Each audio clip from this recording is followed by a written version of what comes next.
যত দোয়া করব কয় কথা মনে রাখবো আমি বলি, আপনারা মন দিয়ে শোনেন। এক, আমি আল্লাহকে যে বিষয়টা বলবো আল্লাহ এটা আমাকে নগদ দিয়ে দিতে পারেন।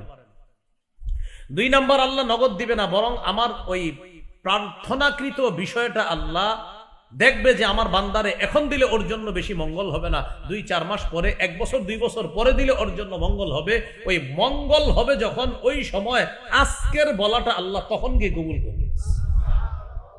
3 নাম্বার, আমি আল্লাহর কাছে যা বলেছি আল্লাহ আমার এই বিষয়টা আজকে কবুল না করে আমাকে অন্য বড় একটা বিপদ থেকে আল্লাহ বাঁচায় দিবে। 4 নাম্বার, উপরোক্ত 3টা যদি দুনিয়াতে আমার জন্য না হয়, কিয়ামতের ময়দানে আল্লাহ আমাকে জান্নাতের মধ্যে উঁচু মর্যাদা দিতে থাকবে।